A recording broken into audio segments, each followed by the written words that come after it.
All systems break, stop transmitting, and this is your ITC speaking.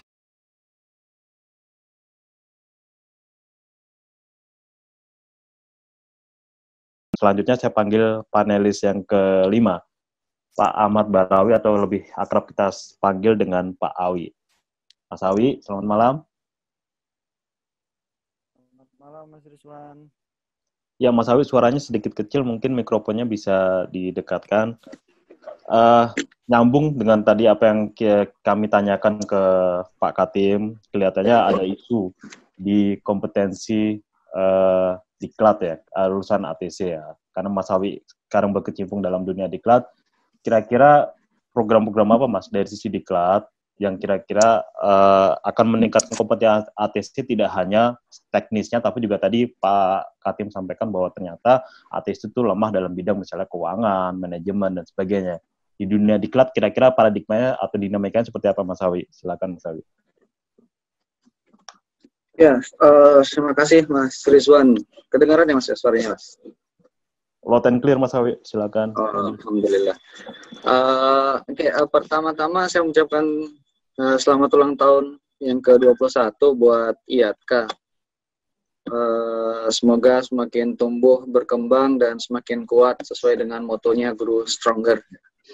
Yang kedua, saya juga mengucapkan terima kasih yang sebesar-besarnya sudah diajak ikutan acara ini, acara yang luar biasa.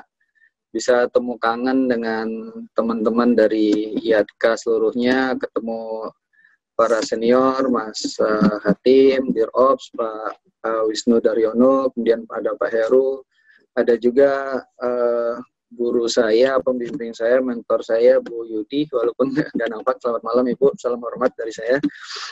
Dan teman-teman IATKA secara keseluruhan semuanya, bicara tentang IATKA, hal yang sangat menarik sebenarnya Mas Rizwan. Jadi fenomena yang ada di Indonesia mungkin agak unik gitu, nggak seperti negara-negara lain. Di Indonesia ini mungkin semangatnya ketika IATKA mulai dibentuk mulai tahun 99, kemudian sampai mendorong untuk terciptanya single ATS provider. Nah, ketika semua menjadi kesatuan langkah, menjadi satu padu langkah ATC-nya, di dalam dunia pendidikan ada suatu fenomena tersendiri gitu. Yang dulunya single ATC provider, maksudnya produksi ATC hanya dari curug singlenya, kemudian sekarang sudah menjadi multi ATC provider. Jadi banyak provider yang menghasilkan para ATC. Nah, sehingga kompetensi lulusan-lulusan menjadi bervariasi. Ini mungkin penting dari Direktorat Navigasi sudah menetapkan aturan-aturan atau kompetensi-kompetensi prasyarat untuk mendapatkan lisensi atau prasyarat untuk menjadi seorang ATC. Nah, tapi kan ini secara teknisnya. Nah, kalau secara non-teknisnya seperti tadi disampaikan, ada kompetensi-kompetensi selain dari ke-ATC-an yang diperlukan. Inilah mungkin menjadi peran penting dari IATKA untuk memberikan masukan kepada kami di dunia pendidikan. Dan alhamdulillah sampai dengan saat ini kerjasama yang sangat baik sekali antara Airnav Indonesia kemudian dengan IATKA dengan dunia pendidikan berlangsung dengan sangat baik, di mana hampir kalau boleh dibilang 80% dari tenaga pengajar di kami di Politeknik Penerbangan Makassar itu disupport oleh profesional atau dari lapangan langsung yang notabene KATC berarti background-nya dari ATC atau IATKA, Mas Rizwan. Sehingga memang untuk hal-hal yang tadi disampaikan oleh Pak Wisnu juga, not only talk about safety, karena safety itu sudah insight gitu, nggak hanya intel saja insight, tapi safety juga sudah insight, sehingga perlu pengetahuan yang lebih di luar itu. Dan saya rasa ini mampu, IATKA pasti mampu, personel IATKA pasti mampu, apalagi memang di dunia pendidikan untuk masuk menjadi seorang ATC itu bukan sesuatu yang gampang, bukan sesuatu yang mudah karena harus mengikuti berbagai macam seleksi. Contohnya banyak kita lihat, salah satunya Pak Dirops kita yang saat ini mungkin Mas Hatim kan nggak ujuk-ujuk hanya di bidang keATC-an saja gitu loh. Sebelum jadi Dirops kita bisa lihat latar belakangnya dari mana-mana posisi-posisi yang pernah diduduki oleh Pak Dirops kita. Nah demikian juga teman-teman yang lain saya lihat banyak dari ATC-ATC kita, dari IATK-IATK yang tidak hanya bergerak di operasional saja, tapi juga sudah bergerak di bidang administrasi dan juga di keuangan dan di bidang-bidang lainnya, Mas Rizwan. Baik, tadi kalau Mas Awi sampaikan ada kerjasama dari sisi tenaga pengajar ya, kurang lebih seperti itu. Apakah cuma itu atau memang ada kerjasama lainnya, Mas? Kalau mungkin ke depan juga tidak hanya untuk saat ini. Kalau ke depan kami sangat mengharapkan tadi yang disampaikan oleh Pak Indra juga, mungkin dengan IATK kami masih informal kerjasamanya, kerjasama formalnya kan dengan Airnav. Nah kami mengharapkan ada kerjasama yang formal antara institusi pendidikan dengan IATK, khususnya dalam hal pengembangan keATC-an atau dalam profesi ATC, Mas Rizwan. Boleh kami bicara di sini, sebenarnya kami mengharapkan itu paling enggak dari IATK kerjasama dengan kami di bidang pendidikan itu bisa melahirkan suatu peta okupasi, peta atau jalur karir seorang ATC itu seperti apa sih gitu loh. Apakah lahir menjadi ATC itu harus menjadi tower dulu, kemudian dari tower harus ngambil prosedural harus baru bisa ke radar approach atau ke ACC.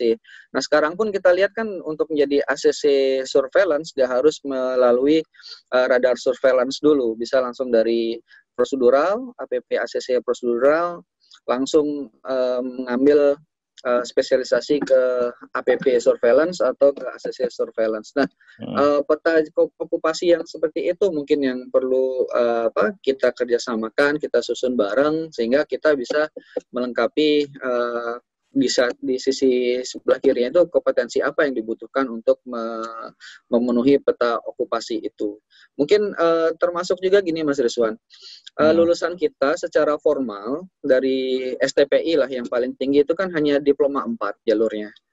Diploma 4 lulusannya, sedangkan untuk menjadi seorang dosen itu dibutuhkan S2. Dibutuhkan S2 dan kita tahu bersama bahwa di Indonesia ini kan belum ada S2 ATC, spesialis ATC belum ada. Mungkin dari nanti kita kerjasama antara IATK dengan Badan Pengembangan SDM Perhubungan, kita buat peta okupasi yang secara kedepannya lebih jauh kita buat kerangka kualifikasi Indonesianya Mas Rizwan, sehingga bisa kita levelkan lulusan ATC yang dari diploma 4 itu secara pendidikan kan memang masuknya ke grade 6 ya, setara dengan S1. Kemudian S2-nya seperti apa, S3-nya seperti apa kerangka kualifikasinya. Karena ini sudah dilakukan juga oleh teman-teman di Politeknik Penerbangan Surabaya.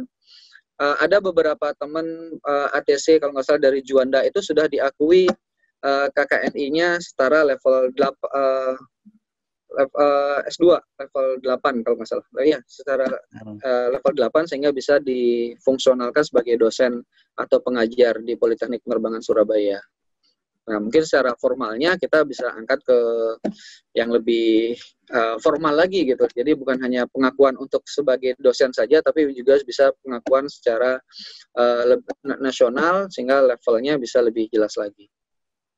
Baik, pertanyaan selanjutnya Mas Hawi, saya anggap mungkin, dan mungkin peserta yang lainnya kan menganggap Mas Hawi juga anggota IATK juga, yang kebetulan berada di luar lingkungan Airnav Mas Hawi. Nah, kira-kira buat Mas Hawi ataupun rekan-rekan yang seperti Mas Hawi, IATK itu ada manfaatnya nggak sih Mas Hawi?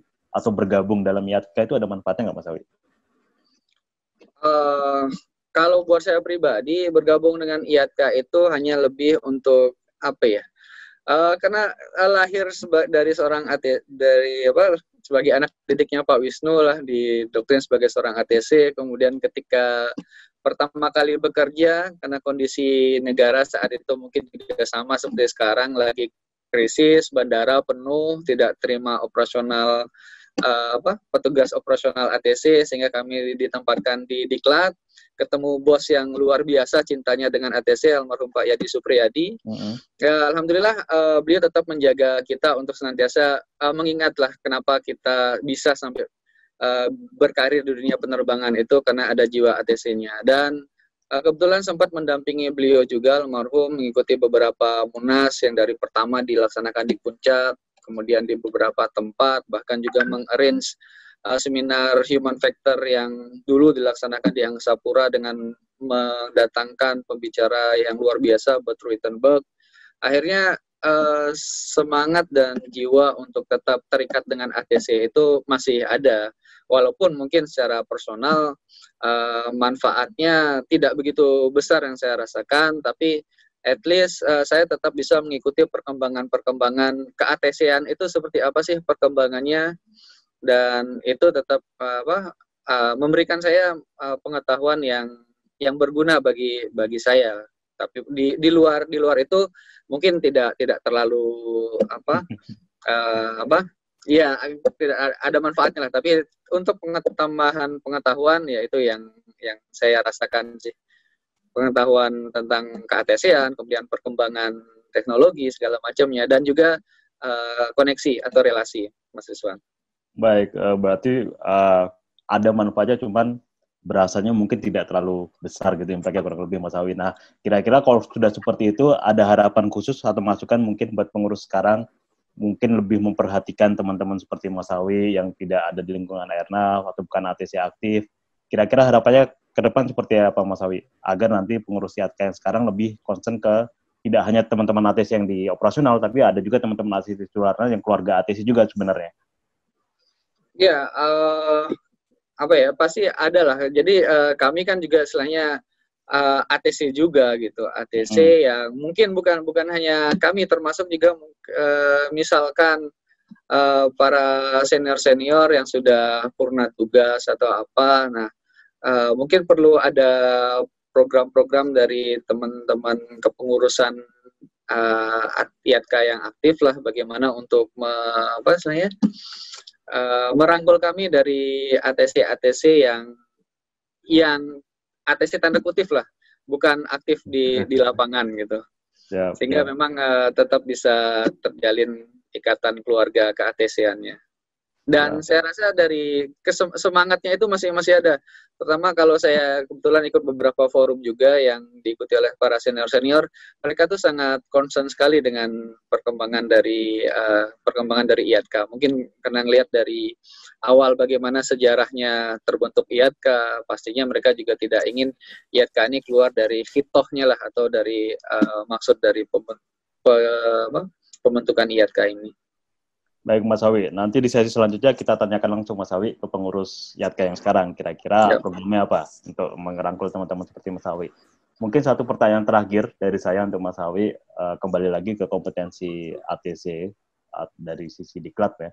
Menurut Mas Awi, apakah sekarang sudah cukup atau memang banyak hal yang perlu ditingkatkan? Kalau kemarin kita melihat di Eropa sana, Mas Awi, tempat kita belajar, masalah bahasa Inggris sudah tidak kita lakukan lagi. Bahkan memang standarnya saat ketika mereka akan masuk ke Diklat ATC sudah punya background di IT, background di bahasa, background di manajemen, background engineering, seperti itu Mas Awi.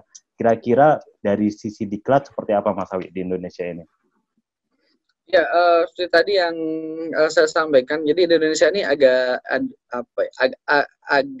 agak unik gitu terkait dengan produksi ATC-nya. Kalau tadi Mas Rizwan sampaikan, kalau berkaca di luar, di Eropa sana, di Prancis dengan Eurocontrol-nya, atau mungkin di Amerika atau tetangga dekat di Malaysia dan Singapura, kebutuhan ATC itu kan derive oleh dari industri atau kebutuhan industri. Begitu industri butuh buka formasi atau apa, baru dibuka kebutuhan ATC-nya, baru ada open recruitment untuk pelaksanaan Diklat ATC. Kalau di kita kan mungkin sampai saat ini masih istilahnya buka rekrutmen, mungkin koordinasi dengan